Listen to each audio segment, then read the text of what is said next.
যে কারণে নিজের ফাঁসি চাইলেন এমপি মুবাশ্বের। ফেসবুকে পোস্ট দিয়ে নিজের ফাঁসি চেয়েছেন কুমিল্লা 10 আসনের সংসদ সদস্য মুবাশ্বের আলম ভূঁইয়া। তার ওই পোস্ট সামাজিক যোগাযোগ মাধ্যমে ব্যাপক আলোচনার জন্ম দিয়েছে। রোববার 10 মে তিনি নিজের ব্যক্তিগত ফেসবুক আইডিতে পোস্ট করেন। এর আগে গত শুক্রবার 8 মে নাঙ্গলকোট উপজেলায় কর্মরত সাংবাদিকদের সঙ্গে মতবিনিময় সভায় তিনি বিতর্কিত মন্তব্য করেন। সভায় তিনি বলেন, আমি আপনাদের সহযোগিতায় এমপি হইনি।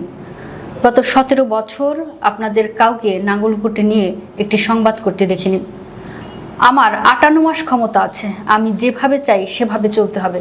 সবাই মুবাশ্বের আলম ভূঁইয়া নাঙ্গলকোট প্রেস ক্লাবের সভাপতি মুজিবুর রহমান মোল্লাকে বিএনপি নেতা আব্দুল গফুর ভূঁইয়ার সঙ্গে ছবি দেখিয়ে ফ্যাসিস্টের দোসর আখ্যা দিয়ে ক্ষমা চাইতে বলেন।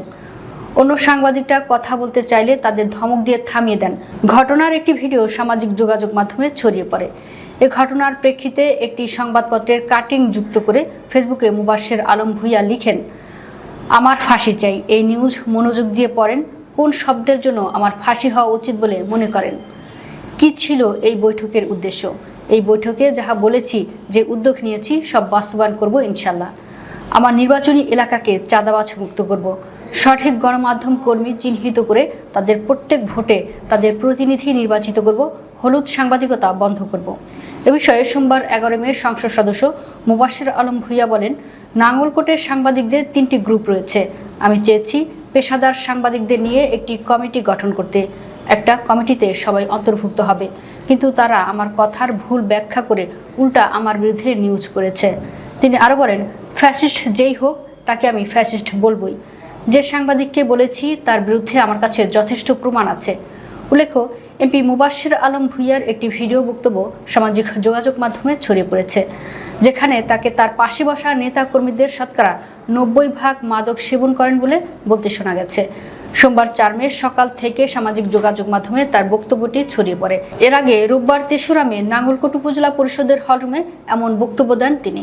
বক্তব্যে তিনি বলেন, রাজনীতিবিদরা নিজেরা খায় আর এসে মাদক বিরোধী বক্তৃতা দেয়। আমার পাশে দিয়ে বসে 90% এইটা ওইটা খায়, আমি কেমনে মাদক বিরোধী বক্তৃতা দেই? আইসাই ওনারা বক্তৃতা দেয়, এলাকাকে মাদক মুক্ত করবে। আরে মিয়া, হয়তো খাইয়া আইসো, নইলে যাইয়া খাইবা।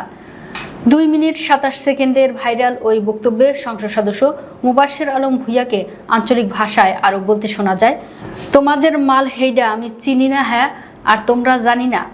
আপনি যখন শিক্ষিত হবেন, আপনি যখন বিবেকবান হবেন, তখন আপনি এদের ধরতে পারবেন। আপনি এখন ধরতে পারবেন প্রিন্সিপাল রে। আগে নিজের পরিবারকে শুধরান, আগে নিজেকে শুধরান, এরপরে অন্যদের। অনেক শিক্ষকেরাও মাদক গ্রহণ করেন বলে অভিযোগ করেন এই সংসদ সদস্য। তিনি বলেন, আমাকে বহুত শিক্ষককেও খায়, আমি জানি। ঢাকা ঢুকা যায় যে হোটেলে হোটেলে জানি, হোটেলের বিলের টাকাও নেতাগো পকেট থেকে যায়। আমি অকপটে বলে নিচ্ছি, আগে নিজেকে শুধরান, পরে জাতিকে নিয়ে চিন্তা কইরেন।